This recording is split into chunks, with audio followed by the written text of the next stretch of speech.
Bonjour la famille, j'espère que vous allez bien, moi je vais bien par la grâce de Dieu. Alors aujourd'hui je réponds à un internaute qui m'a posé la question de savoir quelle est la différence entre la puissance active, la puissance, l'énergie électrique et la puissance apparente. Donc le KW, le KWH et le KWA.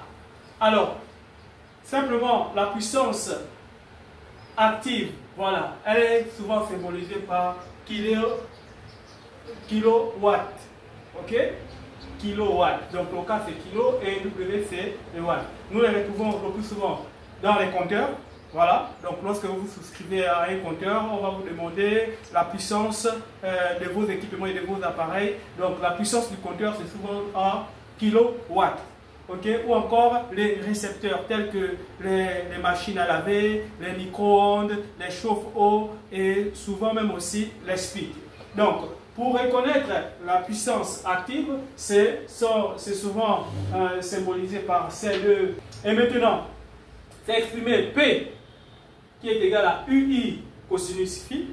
Alors, le cosinus phi pour les récepteurs, j'ai noté ici les dipôles résistifs et capacitifs et inductifs, il y a souvent une méthode. Donc les résistifs, le plus souvent avec notre puissance, les résistifs c'est égal à 1. Voilà, je ne vous ferai pas un cours de physique. Donc c'est égal à 1, ça pose que le cosinus phi est souvent négligé. Voilà, donc lorsqu'on est en mono, le cosinus phi, et on a le cosinus phi bien évidemment, et la formule c'est celle-là, et lorsqu'on est en triphasé, on ajoute juste la racine de 3 et le cosinus phi. Ok?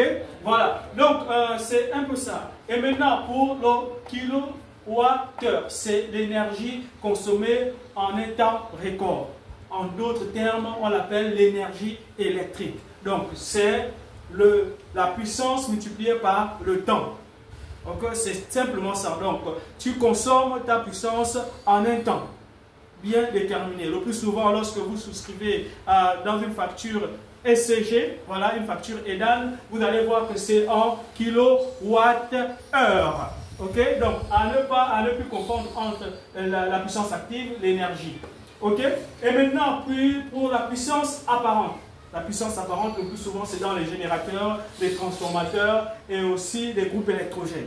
Voilà, donc le plus souvent, on l'exprime lorsque on est en monophasé, c'est S. Ok, S qui est égal à UI lorsqu'on est en mono. Et lorsqu'on est en triphasé, c'est S qui est égal à UI racine de 3. Donc c'est simplement la tension multipliée par l'intensité.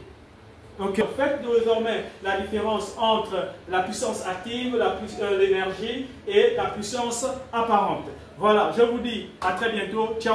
She did do me like a controller. She did make me lose composure.